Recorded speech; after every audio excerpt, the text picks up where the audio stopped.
tanggal 2 Januari 2026. Dan kita bersyukur kedua produk hukum itu telah mewakili nilai-nilai Pancasila, kemudian Undang-Undang 45 dan kearifan lokal, karena di dalam hukum pidana materi kita sudah diadopsi namanya peradilan adat atau nilai-nilai hukum adat di dalam hukum pidana materi kita. Nah, tahun baru tentu selalu ada hal baru, tentu selalu ada semangat baru, tentu selalu ada spirit baru, dan tentu selalu ada optimisme baru, tetapi juga tentu selalu ada peristiwa-peristiwa hukum baru. Nah, terkait dengan peristiwa hukum baru ini, terhadap polemik ijazah Pak Joko Widodo yang dari awal diduga adalah ijazah palsu berdasarkan hasil penelitian Mas Roy, Bang Rismon, dan Dr. Tifa, laporan Pak Joko Widodo kemudian diumumkan penetapan tersangka pada tanggal 7 November 2025 yang melahirkan 8 tersangka. Hari ini, tanggal 8 Januari 2026, Mas Roy melaporkan 7 terlapor yang mereka tentu adalah pendukung Pak Joko Widodo. Angka 7 dan angka 8 telah menorehkan sejarah baru lagi, yaitu tanggal 7 November 2025 lahir 8 tersangka, pada 8 Januari hari ini lahir 7 terlapor. Ya, artinya angka 7 dan angka 8 ini melahirkan sejarah baru dalam konteks kekesaksian ijazah Pak Joko Widodo. Nah, perlu saya tegaskan bahwa apa yang dilaporkan oleh Mas Roy adalah dalam kapasitas sebagai seorang warga negara Indonesia, bukan dalam kapasitas sebagai tersangka. Ya, dahulu Pak Joko Widodo melaporkan Mas Roy dalam konteks sebagai terlapor. Hari ini di tahun baru kita masuk babak baru, ya, yaitu Mas Roy menjadi pelapor terhadap 7 orang yang kami duga itu adalah pendukung Pak Joko Widodo, ya. Dan yang dilaporkan oleh Mas Roy dalam konteks bukan karena merasa diserang atau bukan karena dalam konteks tuduhan ijazah palsu dia yang kemudian sudah naik dalam tahap LP Pak Joko Widodo, bukan itu konteksnya. Konteksnya adalah selama ini Mas Roy dituduh, ya, secara luar biasa, difitnah secara luar biasa terkait dengan kedudukan Mas Roy sebagai seorang warga negara yang harkat dan martabatnya dilindungi oleh konstitusi, dilindungi oleh semua kaidah-kaidah hukum pidana internasional, baik yang diatur di dalam Universal Declaration of Human Rights tahun 1948, ICCPR, International Convention on Civil and Political Rights, yang sudah kita ratifikasi dengan Undang-Undang Nomor 12 tahun 2005, dan semua kaidah-kaidah hukum pidana nasional kita, baik Undang-Undang Nomor 39 tahun 1999 tentang HAM, Undang-Undang Kekuasaan Kehakiman, dan 2 produk hukum pidana kita yang baru, yaitu KUHP dan KUHP yang baru. Yang dilakukan oleh Mas Roy adalah melaporkan 7 orang yang kalau kita lihat delik kualifikasi deliknya sama dengan yang dilaporkan oleh Pak Joko Widodo, yaitu dugaan pencemaran nama baik dan fitnah. Bedanya adalah Pak Joko Widodo melaporkan dan kemudian lahir 8 tersangka itu menggunakan KUHP yang lama, yaitu pasal 310 dan pasal 311. Sekarang yang dilaporkan oleh Mas Roy itu menggunakan KUHP yang baru yang dilaporkan 2 pasal, yaitu pasal 43 ayat 2, 433 ayat 2, dan pasal 434 ayat 1. Ya. Di dalam hukum pidana kita yang baru ini, perlindungan terhadap kedudukan seorang warga negara dari fitnah dan pencemaran nama baik itu luar biasa. Ya, diatur di dalam bab 17 KUHP yang baru, dan luar biasanya di KUHP yang baru ini ada 5 pasal yang secara spesifik dari pasal 433 sampai pasal 437. Dahulu di KUHP yang lama hanya 2 pasal, pasal 310 dan pasal 311. Jadi yang dilaporkan oleh Mas Roy, saya tegaskan kembali lagi, bukan karena kedudukannya sebagai seorang tersangka, tidak, tetapi karena kedudukannya sebagai seorang warga negara yang punya hak dan dilindungi oleh konstitusi dan dilindungi oleh hukum, mempunyai hak untuk melaporkan siapa saja yang diduga telah melakukan pencemaran nama baik dan fitnah. Itu hal yang pertama, ya. Hal yang kedua, yang dilaporkan Mas Roy ini ada 2 klaster. Klaster pertama adalah klaster di mana ada 5 terlapor yang diduga kuat telah melakukan pencemaran nama baik terkait dengan tuduhan dan fitnah bahwa ijazah Mas Roy adalah ijazah palsu, ya. Dan kemudian ada penyerangan terhadap harkat dan martabatnya Mas Roy sebagai seorang pribadi kodrati yang dilindungi oleh konstitusi dan undang-undang. Itu klaster pertama. Dan klaster kedua ada 2 terlapor, yaitu terkait dengan tuduhan bahwa Mas Roy terlibat di dalam proyek korupsi Hambalang. Pada saat itu Mas Roy sebagai bagian dari kader Partai Demokrat, ya. Tetapi perlu saya tegaskan, berdasarkan bukti-bukti yang sudah kami sampaikan kepada penyidik Polda Metro Jaya, setidak-tidaknya pada saat kami melaporkan ini dan di SPKT, Mas Roy saat itu bukan sebagai terlapor, bukan sebagai tersangka, dan bukan juga sebagai saksi. Sama sekali tidak ada hubungannya dengan proyek Hambalang itu, ya. Jadi nggak ada kaitannya. Tetapi narasi-narasi yang dibangun oleh para fitnah dan penuduh, seolah-olah Mas Roy, bahkan ada videonya, seolah-olah Mas Roy adalah bagian dari tindak pidana korupsi Hambalang, ya. Nah, oleh karena itu, dalam kesempatan yang baik ini, kami meminta kepada Polda Metro Jaya agar laporan Mas Roy yang sudah naik tahap pro justisia, 7 terlapor itu telah diterbitkan LP-nya, dan kemudian LP-nya ini akan diproses sesuai dengan KUHP yang baru. Karena sudah pro justisia naik pada tahap penyelidikan, kami minta ada beberapa hal. Yang pertama, penyidik Polda Metro Jaya harus betul-betul menegakkan asas-asas hukum pidana yang diatur dalam KUHP baru dan KUHP baru. Ada 4 atau ada 5. Pertama, harus menjunjung tinggi asas profesionalitas, harus menjunjung tinggi asas proporsionalitas, harus menjunjung tinggi asas imparsialitas, dan harus menjunjung tinggi asas subsidiaritas. Profesionalitas artinya penyidik harus menjalankan kewenangan berdasarkan KUHP dan undang-undang kepolisian dengan baik. Tidak boleh ada orang yang punya akses ke kekuasaan dilindungi, sementara ada orang yang tidak punya akses ke kekuasaan itu kemudian ditindak. Kami tidak mau dong. Dalam penegakan hukum, penyidik begitu menerima LP harus profesional. Yang kedua, penyidik juga harus proporsionalitas. Artinya, kami telah melakukan kajian yang mendalam terhadap materi laporan kami dan sudah diterima oleh penyidik Polda Metro Jaya antara perbuatan yang diduga perbuatan pidana, kemudian kami kaitkan dengan unsur-unsur delik yang ada dalam pasal-pasal, dan yang kemudian nanti bagaimana penerapan pasalnya, kami minta agar dilakukan secara proporsional antara perbuatan, antara delik atau unsur delik, dan antara penerapan pasal. Ini betul-betul harus dilakukan sesuai dengan prinsip negara hukum, rule of law, ya, due process of law. Dan yang ketiga adalah prinsip imparsialitas. Penyidik tidak boleh, karena ini laporannya adalah dari Mas Roy, tidak boleh kemudian nanti ke depan itu memilih-milih, ya. Kami harapkan 7 yang dilaporkan oleh Mas Roy itu jika ada bukti yang cukup, naikkan ke tahap penyidikan, kemudian juga tetapkan mereka sebagai tersangka, supaya ini menjadi pembelajaran hukum kepada seluruh masyarakat Indonesia di dalam semangat dan suasana KUHP yang baru.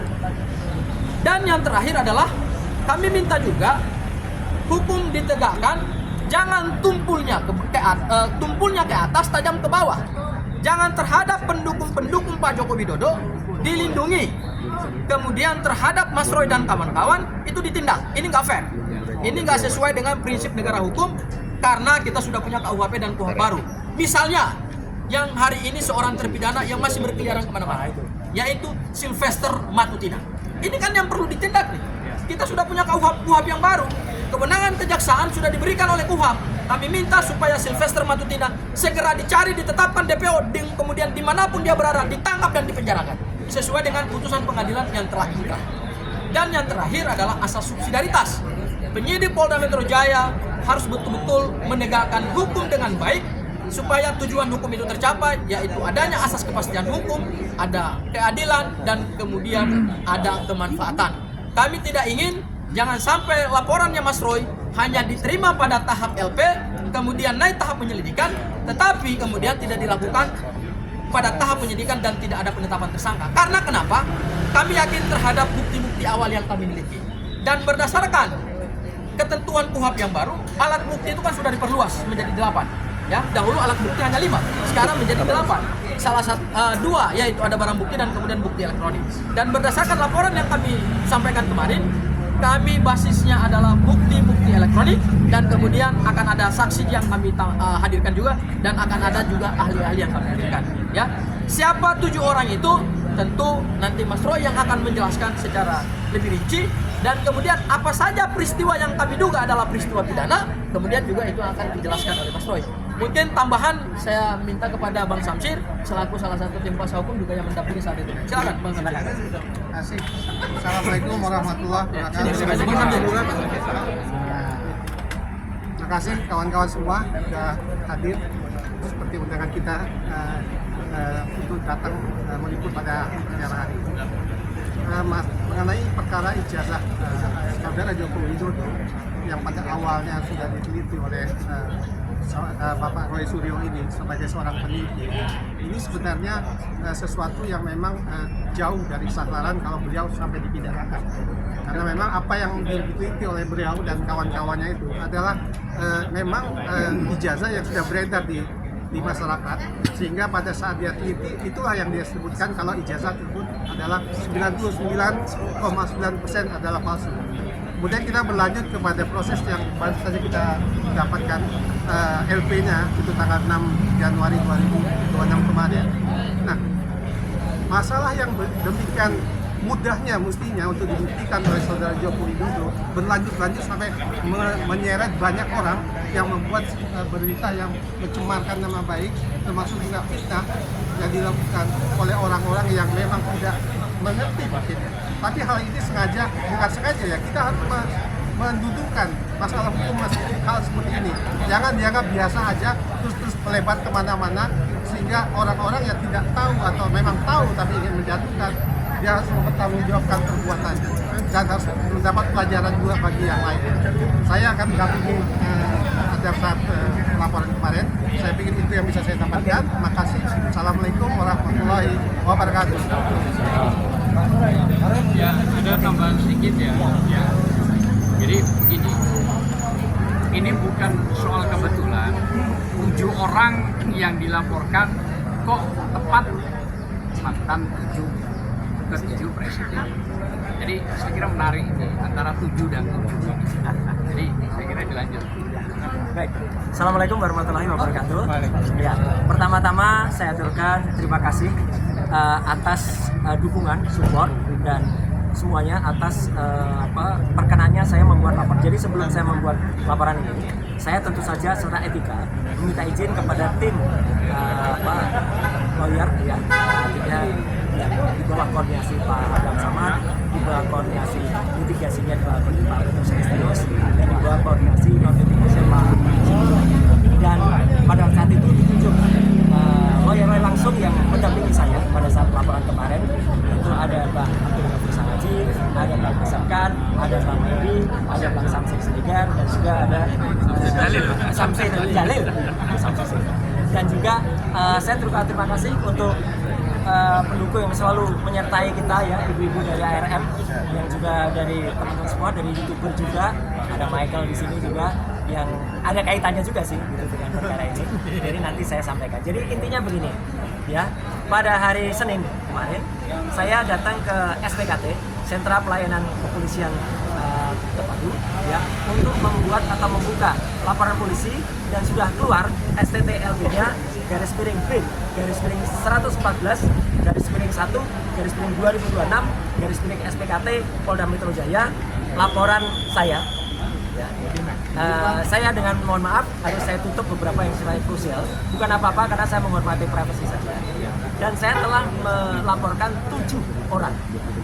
7 orang itu ada rincinya, tapi yang dalam laporan ini memang disebut dan kawan-kawan.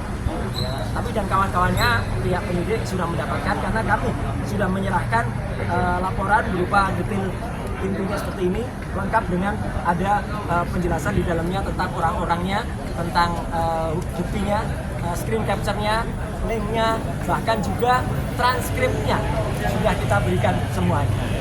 Petunjuk dan buktinya ada. Jadi kenapa kita melaporkan pasal 433 ayat 2 dan 434 ayat 1 di KUHP yang baru? Karena itu yang terkait langsung dengan peristiwa yang saya alami. Jadi ini merupakan satu spin yang luar biasa jahat ya. gitu. Karena penelitian yang kami lakukan bertiga awalnya dan didukung oleh teman-teman yang lain dari tim akademisi dan juga dari ketua dan juga aktivis adalah tentang dugaan ijazah palsu yang dimiliki oleh Presiden ke-7 Indonesia Joko Widodo. Yang kesimpulannya adalah 99,9% palsu. Dan dengan enaknya para pendukung Joko Widodo itu kemudian membalik begitu saja, mengatakan ijazah saya palsu. Ada yang mengatakan ijazah S1 saya palsu, ada yang mengatakan ijazah S2 dan S3-nya juga palsu. Dan nanti saya akan tunjukkan kepada teman-teman semua, ya kalau Jokowi itu dulu mau bersifat negarawan dan mau terbuka, tunjukkan saja ijazahnya, selesai. Orang bisa lihat, bisa menguji ijazah itu benar apa enggak. Mau tanyakan ke Universitas Gadjah Mada, mau tanyakan ke Universitas di Jakarta, silahkan. Ya, nanti di bagian akhir saya tunjukkan. Tapi yang jelas, secara lucu, semalam, tepatnya dua malam sebelumnya, lawyer kami, ya Pak Dr. Sangaji, memang sudah menyampaikan ya, acara hari ini. Dan pada saat itu juga sudah mulai ada yang kelihatan kayak cacing kepanasan, ya gitu, bingung dia, gelisah apa. Dan semalam ada yang lebih gelisah lagi.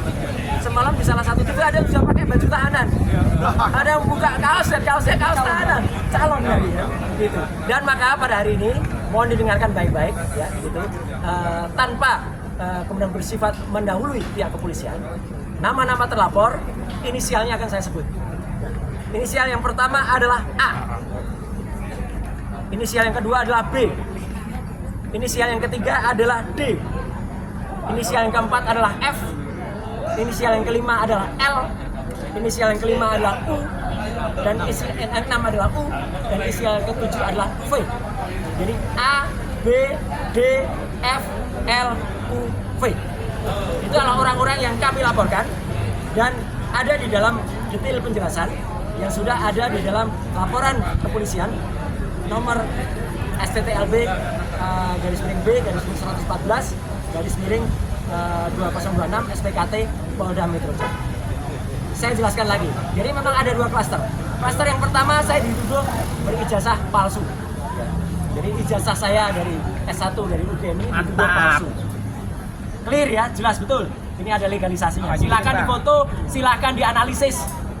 Ya kalau ada orang ya silakan diuji ELA, silakan diuji luminance gradient, silakan diuji apapun. Kalau ini ijazahnya. Kemudian artinya bentuk kejujuran. Kemudian ijazah S2 saya dari UGM juga. Nih, silakan diuji juga. Ini saya magister kesehatan, makanya di belakang saya ada MKes-nya. Kalau tadi gelarnya di depan ada dokter Andesnya. Dan saya S3. Kenapa saya perlu tulis S3? S3 inilah saya memutuskan untuk mengundurkan diri dari partai karena saya sekolah menempuh S3 dan alhamdulillah 4 tahun kemudian saya lulus dari Universitas Negeri Jakarta. Bisa diuji. Mantap Bang. Ya.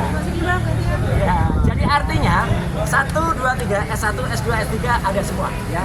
Ada semua dan silakan kalau ada ya silakan.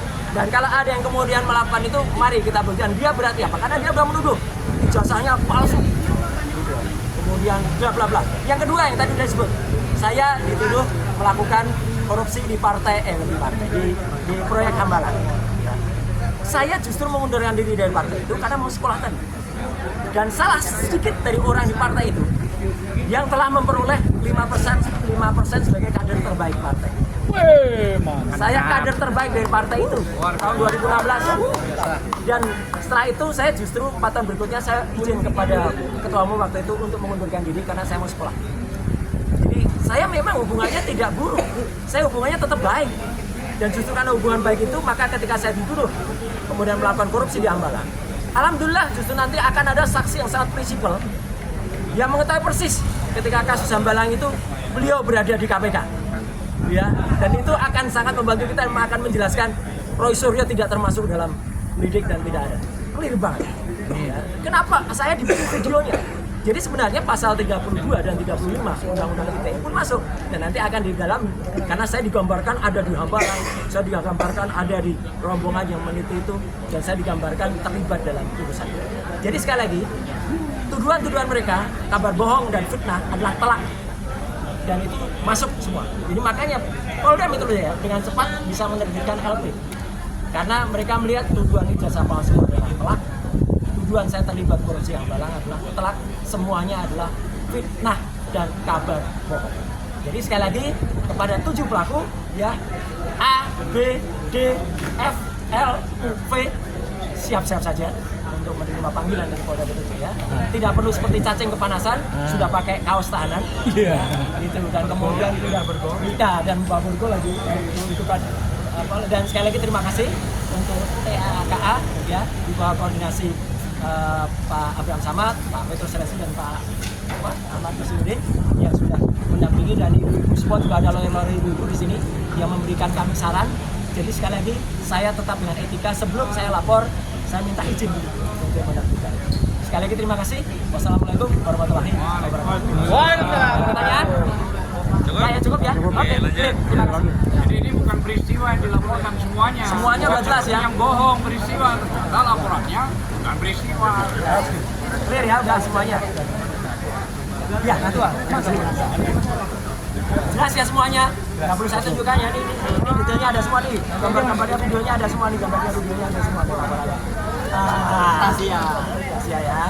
Biar mereka cari sendiri. Iyalah, silakan cari sendiri dan bingung sih.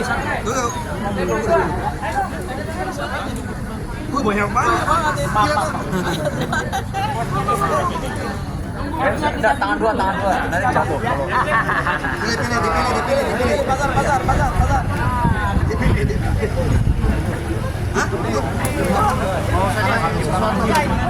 Oh ya, kalau ada tambahan dari Michael, ada nih.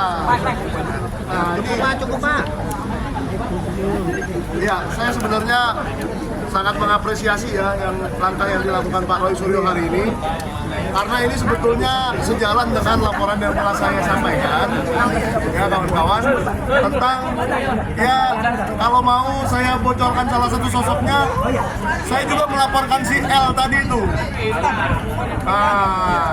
Jadi L yang disebut Pak Roy Suryo itu adalah sama dengan yang saya laporkan, yang dilaporkan tentang ini ya. Beberapa waktu lalu ada seseorang bernama L, namanya ada di LPI juga, jadi sama orangnya. Si L ini menuduh saya wartawan palsu, wartawan gadungan, dengan memanipulasi website Dewan Pers secara kurang ajar, secara tidak sepatutnya, dan saya laporkan.